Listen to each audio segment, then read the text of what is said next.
Police নিরাপদ না বা জনগণ নিরাপদ না, পুলিশ নিরাপদ না। কিছুদিন আগে আমার আদাবর থানার ওসি মহোদয় আহত হয়েছেন, কিন্তু উনি আহত হয়েছেন নট বিকজ উনি নিরাপদ না। একটা ছিনতাইয়ের ঘটনা জেনে উনি সেটা রোধ করে ছিনতাইকারীদের যখন ধরতে গেছেন তখন ছিনতাইকারীরা উল্টা আক্রমণ করতে চেষ্টা করেছে, সেখানে উনি আহত হয়েছেন, আরেকজন এসআই আহত হয়েছেন। কিন্তু ওনারা যে সাহসিকতা দেখিয়েছেন তার জন্য বাংলাদেশ সরকারও তাদেরকে পুরস্কৃত করছে। মাননীয় প্রধানমন্ত্রী পর্যন্ত তাদেরকে ধন্যবাদ জানিয়েছেন, উপহার পাঠিয়েছেন। এবং একই সাথে ওনারা এই সাহসিকতা দেখিয়ে ওই ছিনতাইকারীদের অ্যারেস্ট করতে সক্ষম হয়েছেন। তো ওই ছিনতাইকারীরা কিন্তু এখন পুলিশের হেফাজতে আছে। সো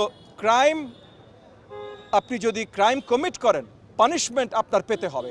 আজকে আমার নিবেদিত প্রাণ নেতা নুরুল ইসলাম ভাইয়ের উপরে যে আক্রমণ করেছে, আমি আপনাদের উইথ কনফিডেন্স বলছি, আমি হোম মিনিস্টারের দায়িত্বে নেই, পুলিশের দায়িত্ব আমি নেব। আমার এলাকার হিসাবে এবং হোম মিনিস্ট্রি যেইভাবে দায়িত্ব নিয়ে কাজ করছে, আমার পুলিশ প্রশাসন যেভাবে দায়িত্ব নিয়ে কাজ করছে, তার ভিত্তিতে আমি কনফিডেন্স নিয়ে আপনাদেরকে বলছি, যত শীঘ্রই হয় যত শীঘ্রই সম্ভব আমার পুলিশ প্রশাসন এই আসামিদের তারা পুলিশ হেফাজতে আনতে সক্ষম হবে ইনশাআল্লাহ।